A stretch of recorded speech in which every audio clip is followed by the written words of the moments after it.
ปีพุทธศักราช 2480 ที่บ้านโขงเจียมจังหวัดอุบลราชธานีแม่น้ำโขงในปีนั้นเงียบจนหน้าขนลุกน้ำไม่ไหลแรงลมไม่พัดคลื่นไม่กระเพื่อมเหมือนสายน้ำกำลังกลั้นหายใจเหมือนรออะไรบางอย่างจะตื่นขึ้นถ้าโขงเงียบเกินไปแสดงว่าใต้น้ำมีของกำลังจะกลับมาเสียงผู้เฒ่าคนหนึ่งเคยพูดไว้แต่ไม่มีใครเชื่อรวมถึงชายชื่อทศเป็นชาวบ้านธรรมดาไม่เชื่อเรื่องวิญญาณไม่เชื่อเรื่องนาคไม่เชื่อแม้แต่ฝันของเมียตัวเองเมียของเขาสาลี่กำลังตั้งครรภ์แก่ใกล้คลอดหลายคืนที่ผ่านมาเธอฝันเหมือนกันงูเผือกเลื้อยพันรอบท้องเธอแล้วมีเสียงกระซิบว่าเจ้าจะให้กำเนิดดวงจิตนั้นอีกครั้งพันธะต้องไม่สูญสาลี่บอกเขาด้วยสีหน้าหวาดกลัวแต่ทศแค่หัวเราะแล้วพูดว่าฝันก็แค่ฝันอย่าคิดมากเลยหน้าเช้าวันถัดมาทศพายเรือออกไปหาปลาตามปกติเขาโยนแหลงน้ำไปกลางลำโขงแต่ครั้งนี้แหจมลึกหนักผิดปกติเหมือนมีอะไรบางอย่างฉุดไว้เขาออกแรงดึงสุดแรงสิ่งที่พ้นน้ำขึ้นมาไม่ใช่ปลาแต่มันคืองูเผือกตัวมันใหญ่สีขาวนวลล้วนมีหงอนเรียวยาวเหมือนในภาพพญานาคตามวัดดวงตาของมันเป็นสีทองและจ้องมาที่เขานิ่งไม่กระพริบขณะนั้นเองเสียงบางอย่างก็ดังขึ้นในหัวทศเสียงที่ไม่มีใครพูดแต่เขาได้ยินชัดเจนเจ้าแตะต้องพันธะที่ยังไม่ถูกรื้อฟื้นทศสะดุ้งสุดตัวรีบจับงูใส่ลังไม้แล้วผูกเชือกแน่นใต้ถุนบ้านเขาพยายามลืมมันให้หมดแต่เขาทำไม่ได้เพราะคืนนั้นสาลี่เจ็บท้องกระทันหันทั้งที่ยังไม่ถึงกำหนดคลอดฝนตกลมแรงฟ้าผ่าลงต้นโพกลางวัดเสียงเหมือนงูเลื้อยอยู่บนหลังคาดังไม่หยุดแล้วเด็กคนหนึ่งก็ถือกำเนิดในคืนนั้นเด็กหญิงผิวขาวนวลในตาสีเขียวมรกตเธอลืมตามองฟ้าเงียบสนิทไม่ร้องไห้เลยเมื่อเธอลืมตางูเผือกในลังไม้หายไปเหลือเพียงเกล็ดเงินบางเบาวางอยู่กลางลังเหมือนถูกทิ้งไว้ให้เห็นเช้าวันถัดมาปลาทั้งแม่น้ำลอยตายน้ำได้อมขุ่นมัวชาวบ้านเริ่มกระซิบกันบ้านทศมีของผู้เฒ่าคนเดิมเดินผ่านมามองเด็กหญิงในอ้อมแขนสาลี่ก่อนพูดเบาๆว่านางไม่ใช่เด็กธรรมดานางคือผู้ถือพันธะในนามใหม่เด็กคนนั้นได้ชื่อว่าสร้อยฟ้าหลายปีผ่านไปสร้อยฟ้าเติบโตขึ้นเป็นเด็กเงียบๆชอบอยู่ลำพังไม่สุงสิงกับใครเธอชอบนั่งริมโขงถือเกล็ดเงินเอาไว้ในมือแล้วพูดกับเงาของตัวเองในน้ำบางคืนเธอฝันว่าเลื้อยผ่านบันไดศิลาฝันถึงวังใต้น้ำและผู้หญิงคนหนึ่งหน้าตาเหมือนเธอทุกอย่างเสียงเดิมกระซิบในความฝันอีกครั้งจงกลับมาก่อนที่สิ่งที่รอเจ้าจะตื่นขึ้นมาแทนเธอไม่เคยบอกใครแม้แต่แม่ของเธอสาลี่ไม่พูดเรื่องนั้นอีกแค่ยังคงกล่อมลูกเบาๆเวลาฝนตกเหมือนเมื่อ20 ปีก่อนไม่ว่าเจ้าจะเป็นอะไรแม่จะอยู่ข้างเจ้าเสมอเมื่อโตเป็นสาวสร้อยฟ้าสวยสะดุดตาแต่ไม่มีใครกล้ามองนานชาวบ้านแอบเรียกเธอว่าลูกงูวันหนึ่งเธอเดินเข้าป่าโดยไม่รู้ตัวเท้าเธอก้าวไปเองลมพัดจากด้านหลังเหมือนมีอะไรบางอย่างผลักในกลางป่าลึกเธอพบปราสาทหินโบราณซ่อนอยู่บนผนังมีรูปสลักเก่าภาพพญานาคและนาคีนางหนึ่งใบหน้าเหมือนเธอไม่มีผิดเธอจะยื่นมือไปแตะแต่เสียงหนึ่งดังขึ้นข้างหลังคุณมาเห็นที่นี่ได้ยังไงเธอหันขวับพบชายหนุ่มคนหนึ่งสูงผิวเข้มใบหน้าคุ้นๆผมชื่ออัคราผมมาศึกษาตำนานในแถบนี้แต่ก่อนจะมาถึงผมฝันถึงปราสาทนี้ในฝันผมเห็นคุณยืนอยู่ตรงนี้เธอเงียบใจเต้นแรงเพราะในหูของเธอเสียงกระซิบในฝันดังขึ้นอีกถ้าเธอไม่ตื่นเขาจะตื่นก่อนและถ้าเขาตื่นก่อนใครจะหยุดเขาได้ใต้พื้นดินลึกลงไปในโพรงใต้น้ำเงาบางอย่างเริ่มขยับเกล็ดเรืองแสงเปล่งประกายเสียงจากความมืดกระซิบเบาๆตราบเจ้ากลับมาแล้วแต่ข้าจะไม่เหมือนเดิมอีกต่อไปเสียงกระซิบยังคงดังในหัวของสร้อยฟ้าแม้เธอจะลืมตาตื่นขึ้นแล้วก็ตามหากเจ้าไม่ตื่นเขาจะตื่นแทนเจ้าเธอหอบหายใจเบาๆเหงื่อซึมเต็มหลังมือแม้แสงเช้าจะลอดผ่านม่านไม้เข้ามาแต่ในใจของเธอยังสั่นฝันนั้นมันไม่ใช่ฝันธรรมดาเธอไม่ได้ฝันเพียงเห็นแต่เหมือนเธอเคยอยู่ในนั้นจริงๆในความฝันเธอยืนอยู่กลางวังน้ำสีครามห้อมล้อมด้วยเสานาคโบราณพื้นวังเต็มไปด้วยลายเกล็ดมรกต และรอบตัวเธอมีเสียงคนหมอบกราบเอ่ยชื่อหนึ่งขึ้นพร้อมกันเจ้าฟ้าสีอมราผู้อารักษ์แห่งสายน้ำใต้ภพสร้อยฟ้าสะดุ้งเพราะชื่อในฝันไม่ใช่ชื่อของเธอแต่ทำไมเธอถึงรู้สึกเหมือนมันเป็นชื่อที่คุ้นมานานหลังจากพบกับอัคราเมื่อวันก่อนเธอไม่ได้บอกใครเรื่องปราสาทในป่าเธอแค่นั่งคิดเงียบๆอยู่ที่ริมโขงเหมือนเคยถือเกล็ดเงินไว้ในมือและมองมันสะท้อนแดดสั่นๆเหมือนผิวน้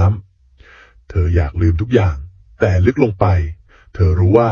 เธอไม่อาจหนีมันได้อีกแล้วคุณดูไม่ตกใจเลยนะที่ผมบอกว่าผมเคยฝันถึงคุณเสียงของอัคราดังขึ้นอีกครั้งเขามาหาเธอที่ริมน้ำพร้อมรอยยิ้มอ่อนๆตกใจค่ะเธอตอบเสียงเบาแต่ไม่รู้สิบางอย่างมันเหมือนเราเคยเจอกันแล้วอัครายิ้มผมก็รู้สึกแบบนั้นเขานั่งลงข้างเธอแล้วหยิบสมุดบันทึกเก่าๆออกมาเปิดหน้าหนึ่งให้เธอดูในหน้านั้นมีภาพสเก็ตพญานาคและผู้หญิงคนหนึ่งที่หน้าตาเหมือนสร้อยฟ้าเป๊ะผมวาดรูปนี้ตั้งแต่ตอนเรียนปีหนึ่งเขาบอกเสียงเบาตอนนั้นฝันติดกัน3 คืนฝันถึงผู้หญิงที่ยืนอยู่ริมแม่น้ำโขงผมไม่รู้ว่าเธอเป็นใครจนมาเจอคุณที่ปราสาทนั่นแหละสร้อยฟ้าถือสมุดไว้นิ่งๆแต่ในหัวเสียงกระซิบเริ่มดังขึ้นอีกเขาเคยอยู่ข้างเจ้าในภพก่อนแต่ภพนี้เจ้าต้องเป็นคนเลือกคืนนั้นสร้อยฟ้านอนไม่หลับเกล็ดเงินในมือเรืองแสงเบาๆเหมือนหายใจได้เธอหลับตาลงช้าๆเสียงในหัวเริ่มชัดขึ้นเรื่อยๆนั่นให้แก่ภาพในฝันก็ชัดขึ้นตามเธอเห็นตัวเองในชุดสีเขียวมรกตเดินอยู่ในวังบาดาลมีชายผู้หนึ่งคุกเข่าต่อหน้าเธอแต่งกายชุดนักรบดวงตาเขาเหมือนอัคราแต่ไม่ใช่เขาเอ่ยเพียงคำเดียวอย่าทิ้งพันธะแม้ต้องข้ามภพก็ตามสร้อยฟ้าสะดุ้งตื่นมือกำเกล็ดเงินแน่นเธอลุกขึ้นยืนมองเงาตัวเองในกระจกไม้เก่าเธอถามตัวเองเบาๆฉันคือใครกันแน่และถ้าฉันไม่ใช่แค่สร้อยฟ้าฉันต้องทำอะไรต่อไปใต้ลำน้ำโขงที่สงบนิ่งบางสิ่งกำลังเคลื่อนไหวแสงสีเขียวเรืองว่าเป็นจังหวะและเสียงกระซิบเริ่มดังขึ้นจากใต้ผิวน้ำเมื่อผู้ถือพันธะเริ่มตื่นผู้รอจะเริ่มเคลื่อนไหวหมอกยามเช้าปกคลุมหมู่บ้านริมโขงเสียงนกเสียงลมและเสียงกระซิบจากผืนน้ำยังคงดังแผ่วในใจของสร้อยฟ้าเธอยังคงไม่อาจลืมภาพในฝันชายชุดนักรบที่คุกเข่าต่อหน้าเธอดวงตาคู่นั้นแม้จะไม่ใช่อัคราแต่ก็เหมือนเคยเผชิญกันในอดีตที่ยาวนานเหลือเกินเธอเริ่มฝันชัดขึ้นทุกคืนฝันถึงสถานที่ที่ไม่เคยเห็นฝันถึงเสียงเรียกที่เศร้าลึกและฝันถึงชายอีกคนหนึ่งชายที่อยู่ในเงามืดตลอดเวลาดวงตาเขาเต็มไปด้วยความแค้นและคำที่เขาพูดมีเพียงประโยคเดียวคำสัญญานั้นไม่ใช่ของเจ้าเพียงฝ่ายเดียวเย็นวันนั้นหมู่บ้านมีแขกคนใหม่เข้ามาเขาแต่งกายแปลกตาผิวคล้ำใส่เสื้อคลุมคล้ายคนเล่นของชาวบ้านเรียกเขาว่าหมอสรุปเขาอ้างว่าเดินทางมาจากภาคเหนือเพื่อมาตามหาเครื่องรางหน้าเก่าแก่ที่จมหายไปกับแม่น้ำโขงเมื่อหลายร้อยปีก่อนผู้ใหญ่บ้านให้เขาพักอยู่เรือนหลังเก่าใกล้วัดไม่มีใครขัดขวางเพราะเขาช่วยรักษาคนไข้ได้หลายรายแต่บางคนกลับรู้สึกไม่สบายใจโดยเฉพาะสร้อยฟ้าเธอเดินผ่านเรือนหมอสุดวันนั้นรู้สึกเย็นว่าไปทั้งตัวราวกับถูกจ้องจากเงาและเมื่อเธอหันกลับไปก็เห็นเขายืนอยู่หน้าต่างมองมาที่เธอพอดีดวงตาของหมอสุดเป็นสีดำสนิทไร้แววแค่สบตาก็เหมือนจะดูดเธอเข้าไปในห้วงความมืดคืนนั้นเธอนอนไม่หลับอีกครั้งแสงจากเกล็ดเงินในมือไม่เรืองขึ้นเหมือนทุกคืนมันนิ่งเย็นและหนักกว่าปกติราวกับมีบางอย่างกดพลังของมันเอาไว้เสียงในหัวเงียบผิดปกติแต่ใจเธอกลับรู้สึกวูบวาบไม่หยุดเหมือนลมหายใจของเงาบางอย่างกำลังเข้าใกล้อีกด้านหนึ่งสรุดนั่งในเรือนมืดจุดธูปดำพร้อมวางแผ่นหินบางๆที่สลักเป็นรูปพญานาคเขาพึมพำเบาๆสัญญานั้นต้องถูกทำลายนางคือนาคีผู้หลงลืมหน้าที่หากปล่อยให้นางตื่นพลังแห่งคำสาบานจะกลับมาอีกครั้งเขาเอาน้ำดำหยดลงกลางแผ่นศิลาภาพในน้ำสะท้อนใบหน้าของสร้อยฟ้าชัดเจนพร้อมเสียงพึมพำที่ดังก้องในหัวเขาเจ้าจะเลือกมนุษย์หรือจะกลับไปสู่นาคแต่ไม่ว่าจะเลือกใครเจ้าต้องจ่ายด้วยเลือดรุ่งเช้าอัครามาหาสร้อยฟ้าอีกครั้งเขาถือภาพถ่ายโบราณขาวดำในมือเป็นภาพถ่ายรูปสลักในปราสาทกลางป่าที่เจอกันครั้งแรกแต่สิ่งที่น่าประหลาดคือด้านหลังภาพเขาเพิ่งสังเกตเห็นรอยจารึกคล้ายอักษรโบราณผมลองขยายดูเมื่อคืน มันเป็นอักษรล้านนาเก่าแปลได้ประมาณว่าเงาที่สาบานใต้โขงเขาหยุดเล็กน้อยก่อนพูดต่อเบาๆฟังดูไม่ใช่เรื่องธรรมดาเลยสร้อยฟ้าเงียบเธอกำเกล็ดเงินแน่นเงยหน้าขึ้นถามอัคราเสียงนิ่งถ้าเกิดฉันไม่ใช่แค่คนธรรมดาแล้วคุณจะยังอยู่ไหมอัครายิ้มอย่างแน่วแน่ผมไม่รู้คุณคืออะไรแต่ผมรู้ว่าผมอยากอยู่ข้างคุณคำตอบนั้นทำให้ใจของสร้อยฟ้าอุ่นขึ้นเพียงครู่เดียวก่อนที่เสียงกระซิบเดิมจะกลับมาดังขึ้นอย่างชัดเจนกว่าเดิมเลือดที่เคยหลั่งจะหลั่งอีกครั้งศัตรูในเงาได้ก้าวขึ้นฝั่งแล้วใต้ผิวน้ำลึกสุดของแม่น้ำโขงเกล็ดสีดำเริ่มลอยขึ้นจากหินเก่าพันธะหนึ่งถูกปลุกโดยคนที่ไม่ได้ครอบครองมันและศึกก็เริ่มต้นโดยที่ยังไม่มีใครรู้ตัวฝนเริ่มตกบ่อยกว่าปกติน้ำในแม่น้ำโขงขึ้นสูงเกินฤดูกาลปลาหายากชาวบ้านเริ่มบ่นเสียงเบาๆว่ามีบางอย่างผิดธรรมชาติบางคนเริ่มโยงทุกอย่างเข้ากับคนบางคนที่ไม่เคยเป็นเหมือนใครชื่อของสร้อยฟ้าถูกพูดถึงมากขึ้นไม่ใช่ด้วยความชื่นชมแต่เต็มไปด้วยความสงสัยและระแวง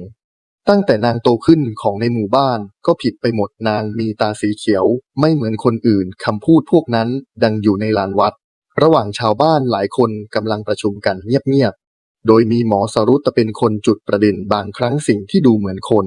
อาจไม่ใช่คนจริงๆก็ได้เขาพูดพร้อมรอยยิ้มบางหากนางเป็นผู้ถือพันธนาคีจริงนั่นอาจไม่ใช่เรื่องดีต่อมนุษย์ก็ได้นะครับคำพูดนั้นถูกหยิบไปกระซิบต่อกันในวงเล็กๆแล้วเริ่มขยายใหญ่ขึ้นทุกวันสร้อยฟ้ารู้สึกถึงสายตาที่มองมาไม่เหมือนเดิมเธอเดินผ่านใครเขาก็หยุดพูดพอเธอหันไปมองพวกเขาก็รีบหลบตาแม้แต่พระในวัดที่เคยยิ้มให้เธออย่างเมตตาก็เริ่มหลีกเลี่ยงการสนทนาเธอไม่ได้พูดอะไรไม่โต้ตอบไม่แม้แต่แสดงอารมณ์แต่เธอกำเกล็ดเงินในมือแน่นขึ้นทุกวันคืนนั้นฝันกลับมาอีกครั้งฝันที่ทั้งอ่อนโยนและเจ็บปวดเธอเห็นตัวเองในชุดนาคีเต็มยศยืนอยู่หน้าวัดริมฝั่งโขงรอบตัวเธอคือผู้คนหมอบกราบด้วยความเคารพแต่สายตาหลายคนกลับเต็มไปด้วยความกลัวและท่ามกลางฝูงชนนั้นมีชายคนหนึ่งเดินเข้ามาถือดาบในมือดวงตาเต็มไปด้วยโทสะเขาชี้หน้าสร้อยฟ้าแล้วพูดคำหนึ่งเสียงดังนางไม่ใช่เทพแต่นางคือคำสาบานที่ยังไม่ถูกล้างเสียงกระซิบจากด้านหลังดังขึ้นในฝันหากศรัทธากลายเป็นความกลัวจะกลายเป็นอาวุธสร้อยฟ้าสะดุ้งตื่นเหงื่อชุ่มมือเกล็ดเงินในมือตอนนี้ไม่เรืองแสงแต่ร้อนเผาเหมือนไฟเธอหันไปมองหน้าต่างที่มีเงาของใครบางคนเพิ่งเดินผ่านไปช้าๆรุ่งเช้าเธอไปที่วัดเพื่อตามหาพระรูปหนึ่งที่เคยเมตตาเธอแต่พระรูปนั้นหายไปจากวัดชาวบ้านบอกว่าหลวงตาเดินทางออกไปเมื่อกลางดึกไม่บอกใครแทนที่ด้วยพระใหม่ที่ไม่มองหน้าเธอเลยแม้แต่ครั้งเดียวอัคราเริ่มสังเกตว่าผู้คนรอบตัวสร้อยฟ้าเปลี่ยนไปเขาเตือนเธอให้ระวังแต่สร้อยฟ้ากลับยิ้มบางๆแล้วพูดว่าฉันไม่กลัวคนที่เกลียดฉันแต่ฉันกลัวคนที่เคยศรัทธาแล้วเปลี่ยนไปเพราะความกลัวในคืนเดือนดับเสียงกลองวัดดังขึ้นกระทันหันกลางดึกไฟในวัดดับวูบพร้อมกันทั้งหมดพระหลายรูปตื่นตกใจออกมาดูที่ลานกลางวัดมีแผ่นศิลาเก่าแต่กระจายเกล็ดสีดำกองรวมอยู่ตรงกลางและเสียงหนึ่งกระซิบขึ้นจากพื้นดินความกลัวได้เริ่มตื่นแล้วเสียงของผู้คนในหมู่บ้านเริ่มดังขึ้นจากทุกมุมใครบางคนเริ่มติดยันไว้หน้าบ้านบางหลังมีน้ำแดงวางไว้ที่เสาเรือนกลางคืนโดยไม่มีใครพูดตรงๆว่ากลัวใครแต่สร้อยฟ้ารู้เธอกลายเป็นคำต้องห้ามในหมู่บ้านโดยที่ยังไม่ทันได้พูดอะไรเลยแม้แต่ในความเงียบเธอก็ได้ยินเสียงกระซิบผ่านสายลมเสียงที่พูดซ้ำๆว่าพันธะยังไม่ถูกแก้นาคีต้องจำอดีตให้ได้คืนนั้นเธอฝันยาวและชัดเจนที่สุดตั้งแต่เคยฝันมาในความฝันเธอยืนอยู่กลางวิหารบาดาลกลางเสาศิลาล้อมรอบคือบัลลังก์ที่สูงที่สุดและบนบัลลังก์นั้นมีร่างหนึ่งนั่งอยู่เขาคืออักนินนาคาผู้มีเกล็ดสีทองแดงเรืองแสงในตาคมเหมือนเปลวเพลิงและเมื่อเขามองมาที่เธอหัวใจเธอก็สั่นสะท้านโดยไม่รู้เหตุผลสีอำรา เจ้ายังจำข้าไม่ได้เลยหรือสร้อยฟ้าไม่ตอบเธอรู้แค่ว่าเธอรู้จักเขาแม้จะจำไม่ได้อักนินเดินเข้ามาใกล้ช้าแต่สง่างาม เจ้าเคยเป็นนาคีแห่งแสงสว่างผู้ถือพันธะร่วมกับข้าเพื่อปกป้องคำสาบานใต้โขงไม่ให้ตกอยู่ในมือมนุษย์ผู้คิดครอบครอง เขาชูมือขึ้นในมือนั้นคือเกล็ดอีกชิ้นหนึ่งสีมรกตที่ตรงกับของเธอเป๊ะแต่เจ้าหายไปทิ้งข้าไว้กับศัตรูและปล่อยให้พันธะนั้นสูญหายไปพร้อมคำสัญญาเสียงในวิหารเริ่มสะท้อนเสียงอีกคนหนึ่งเสียงต่ำหนักแน่นเต็มไปด้วยแรงแค้นผู้ที่ลืมพันธะไม่ต่างจากผู้ทรยศร่างหนึ่งก้าวออกจากเงามืดเขาคือสรุตตะแต่ไม่ใช่ในร่างมนุษย์ที่เธอเคยเห็นตอนนี้เขาอยู่ในร่างของนาคเงามีเกล็ดสีดำสนิทไร้แสงสะท้อนใดๆเพราะนางทรยศข้าจึงสาปให้นางต้องกลับมาเห็นทุกอย่างที่เคยเกิดขึ้นและครั้งนี้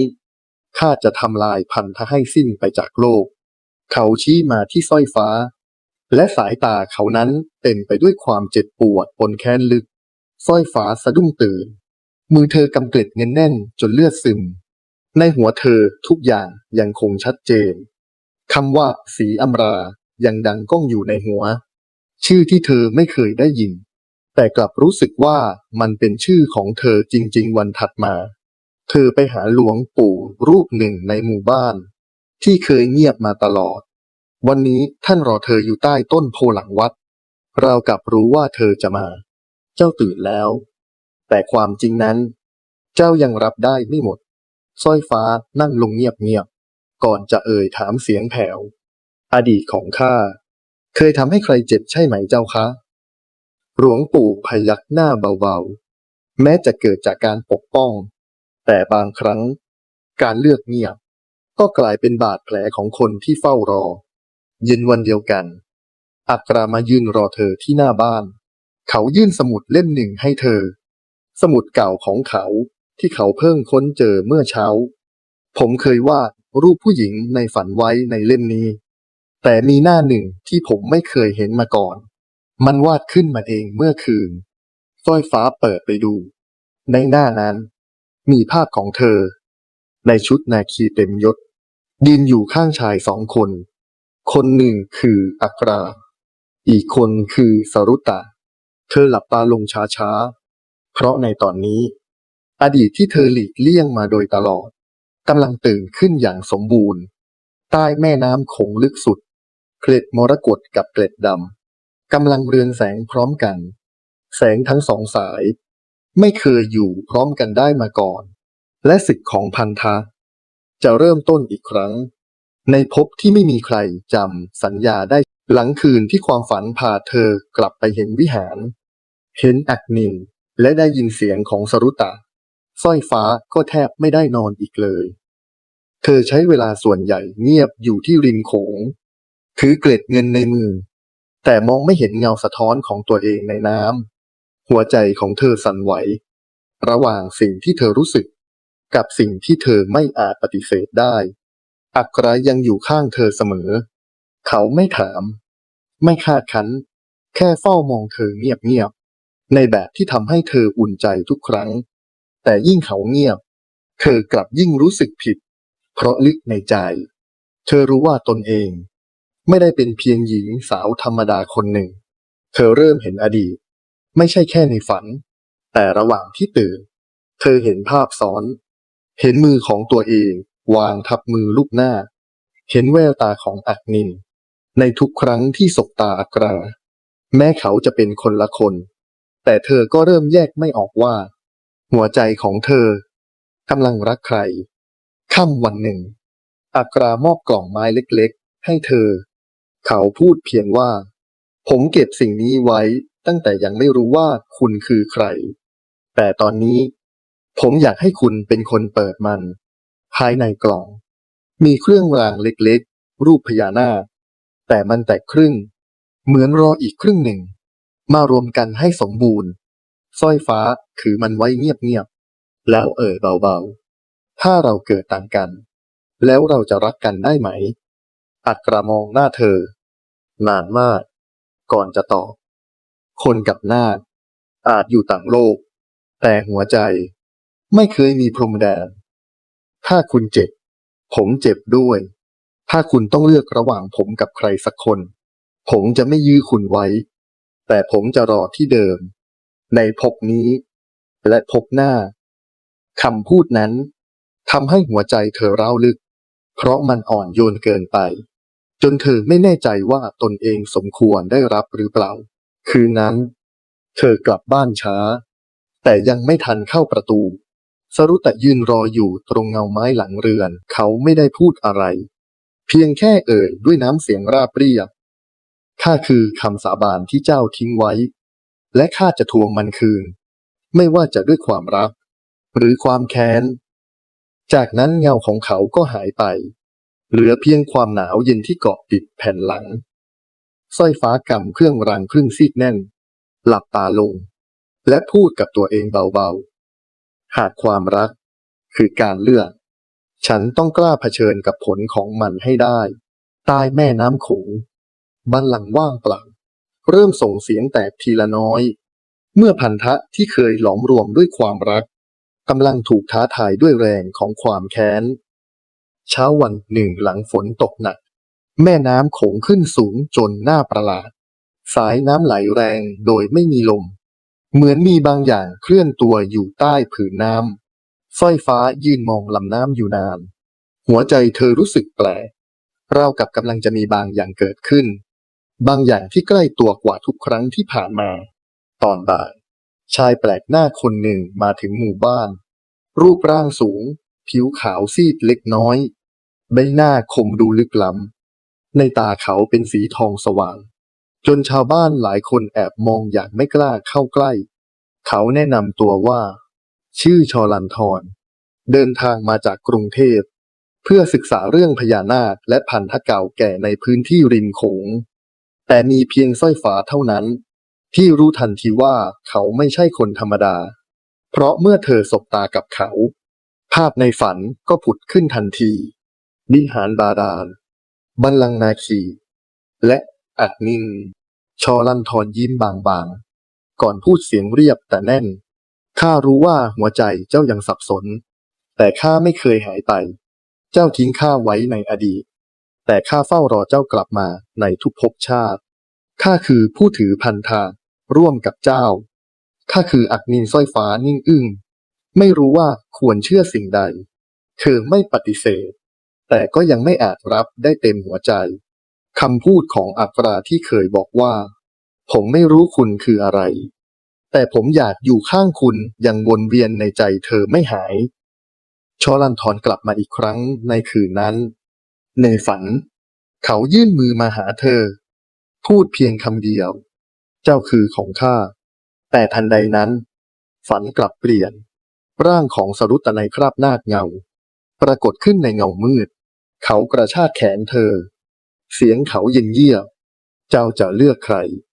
ผู้ที่สัญญาไว้ก่อนหรือคนที่หัวใจเจ้ารักในภพนี้กันแน่สร้อยฟ้าสะดุ้งตื่นหัวใจเต้นแรงจนเจ็บหน้าอกเธอมองเกล็ดเงินในมือ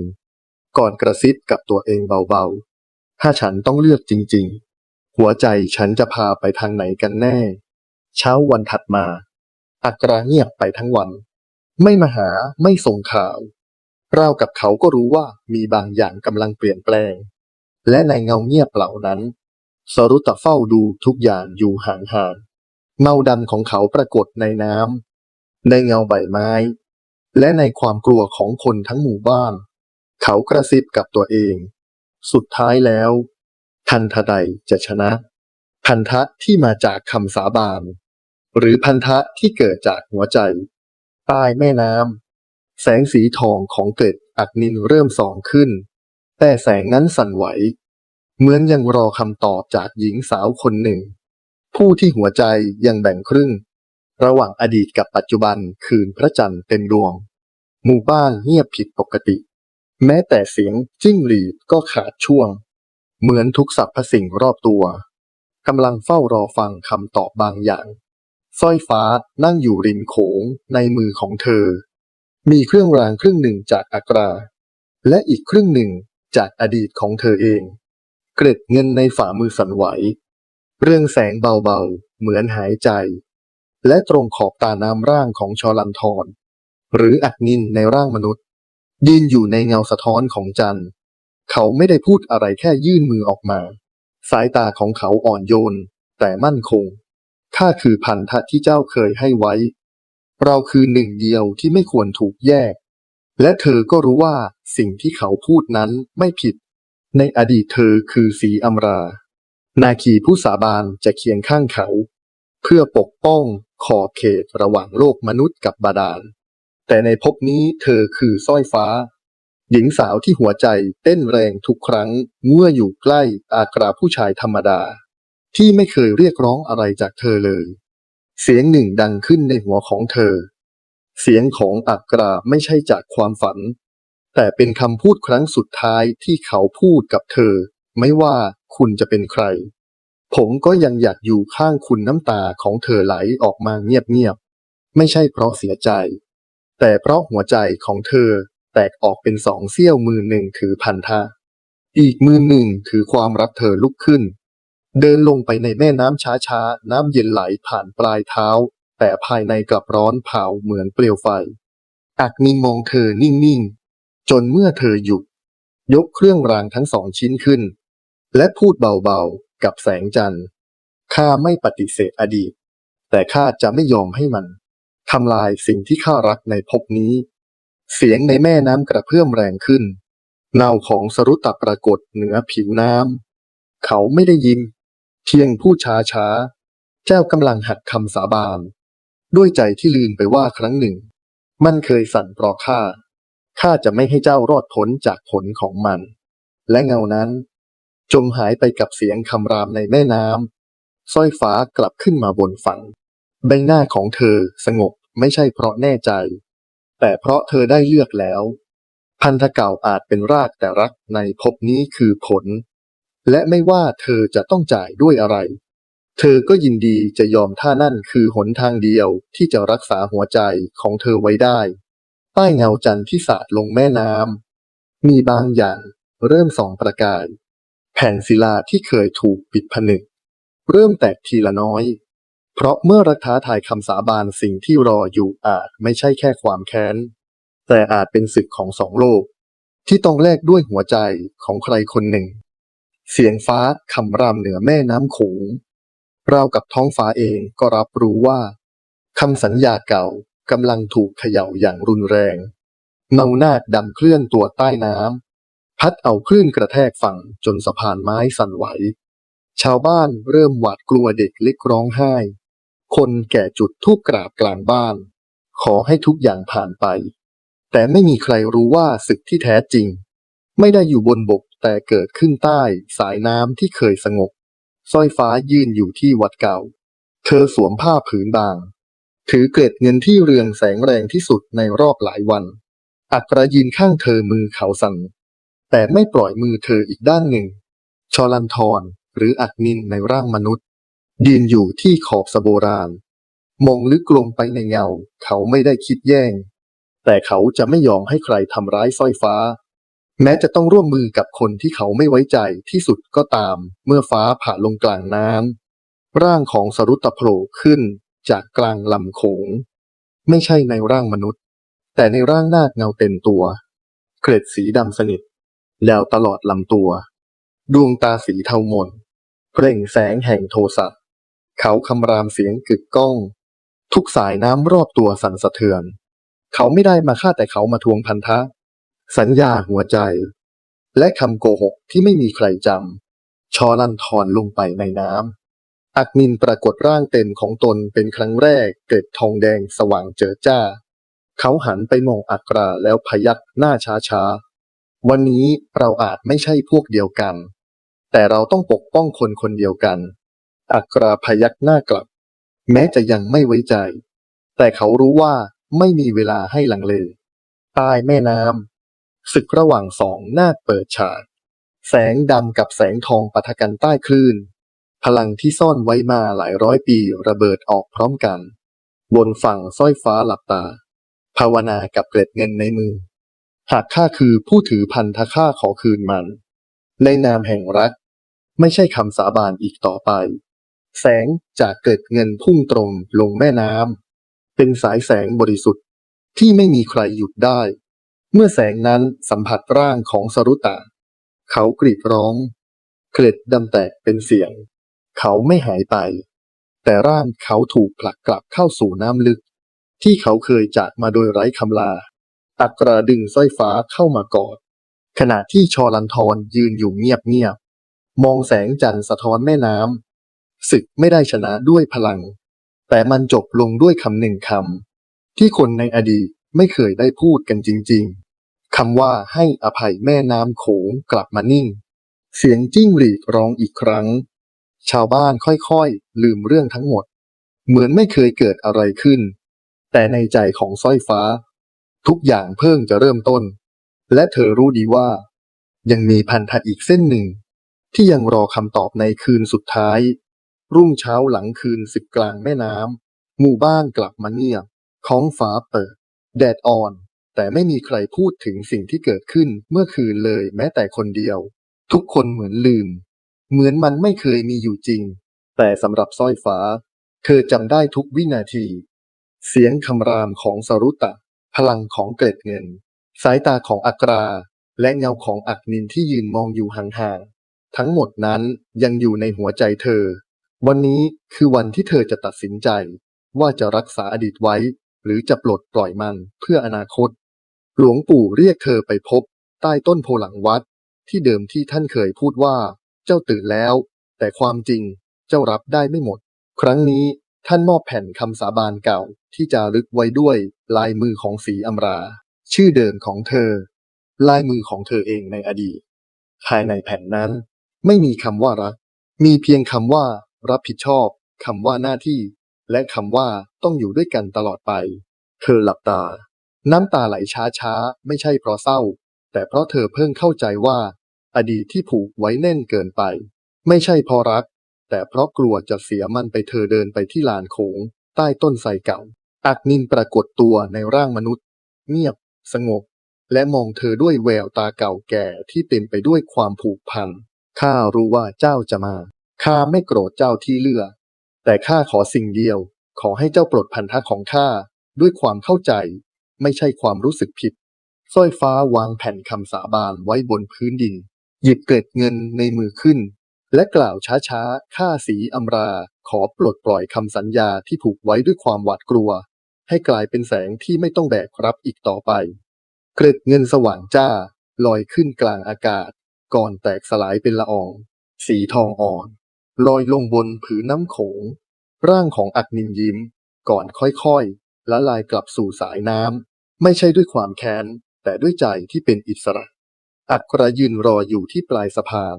ไม่ได้ถามว่าเกิดอะไรขึ้นเขาแค่ยื่นมือมาและพูดเพียงว่าพร้อมจะเริ่มต้นหรือยังสร้อยฟ้าจับมือเขาแน่นก่อนหันกลับไปมองแม่น้ำอีกครั้งเธอรู้ว่าเงาของสรุตยังอยู่ยังไม่หายไปแต่เธอก็รู้ว่าความกลัวนั้นไม่มีพลังเหนือใจที่รู้จักให้อภัยอีกแล้ววันเวลาผ่านไปไม่มีใครพูดถึงเรื่องนาคีอีกไม่มีศึกไม่มีเสียงลือแม่น้ำโขงยังไหลแต่เงาที่เคยหลบอยู่ใต้ผิวน้ำเงาที่ชื่อว่าพันธะได้กลายเป็นเพียงเรื่องเล่าในตำนานไปแล้วเธอเคยเป็นศรีอำราเธอเคยสัญญาและเธอเคยผิดคำแต่วันนี้เธอคือสร้อยฟ้าหญิงสาวธรรมดาที่เลือกจะรักด้วยหัวใจของตัวเองขอบคุณที่รับฟังเรื่องราวของเราในวันนี้นะครับ